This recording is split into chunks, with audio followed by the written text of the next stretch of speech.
shot, block, throw, circle, shoot.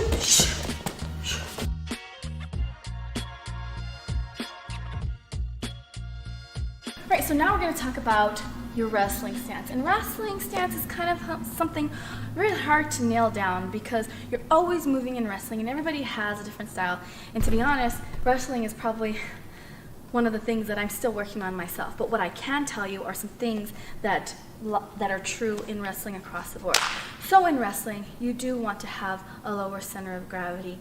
A lot of times they're trying to go after your legs. And so you want to make yourself smaller so that it's harder for your opponent to get at your legs.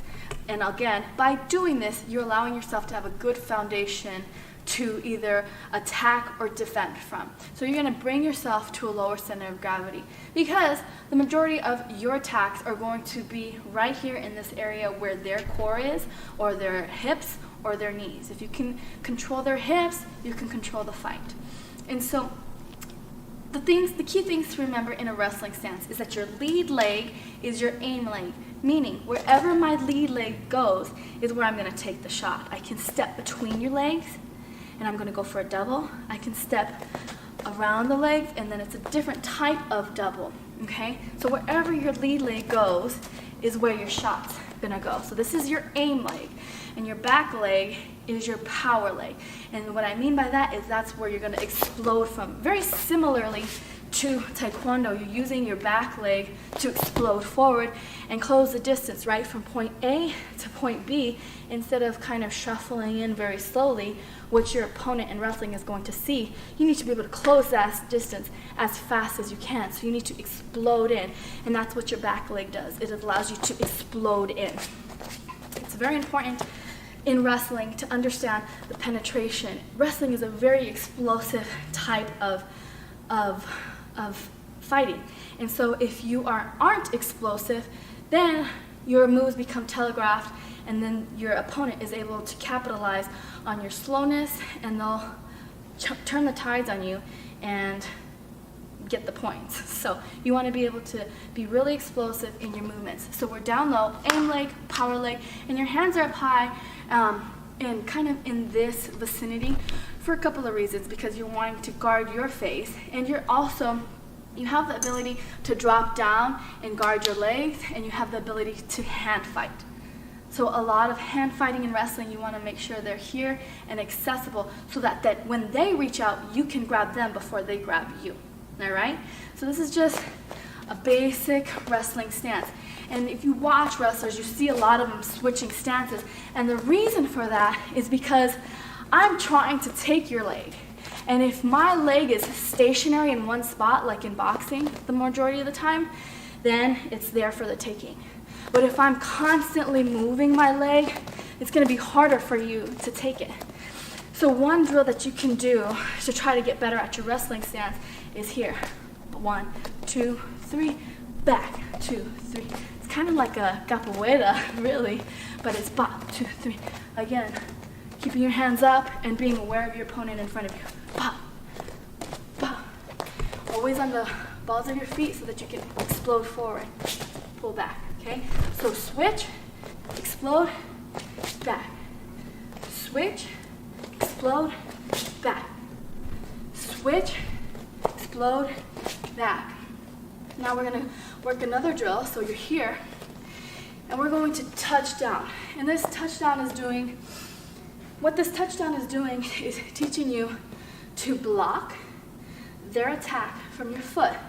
Okay, so what they're doing is they're trying to attack your foot, and you're bringing it down and you're blocking. So you block, step through, block, step through, block, block, 1, block, 1, 2, block, 1, 2, block, 1, 2. And this is also teaching you how to have a balance on one foot. A lot of times you're going to be in a fight in wrestling and they will have your foot, and you need to learn how to fight on that one foot. You need to learn how to keep your balance on that one foot.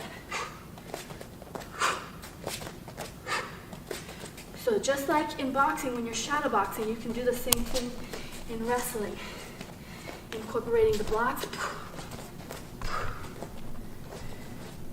incorporating the shots, lead, bring it around, bring it back, lead knee touches, back lead trails, touch, trail. And again, like I said, your stance will constantly change depending on where the fight goes. So you need to be able to move at the drop of a dime. Lead, trail. Lead, trail. So that's a shot. That's a block. And then sprawl is when you're kicking your feet out, somebody's trying to take hold of your legs, and you're gonna kick your feet out, and you're gonna put all your weight onto their bodies so that you can change the fight from being defensive to offensive. You're defending your legs. You don't want them to get a hold of your feet, and now all of your body weight is on them. But it's hard to do that when you're shadow box sparring because you don't have an opponent to put all your body weight on, so you're gonna hit the floor. When you hit the floor, your hands go on the floor and your hips hit the floor, okay? You're not just gonna like belly flop. You're gonna hit the floor with intention and pop up as fast as you hit the floor. If you just hit and stay, then your opponent can take advantage of your slowness.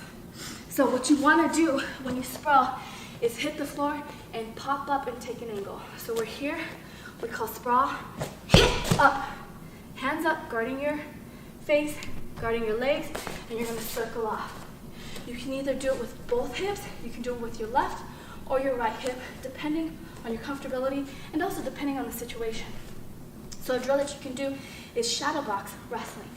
Just go like this, with the idea of the opponent in mind coming at you. Oh, they're taking a shot, block. Shot, block, throw, circle, shoot, throw, shoot, block, block, shoot. And that's a drill that you can do for wrestling.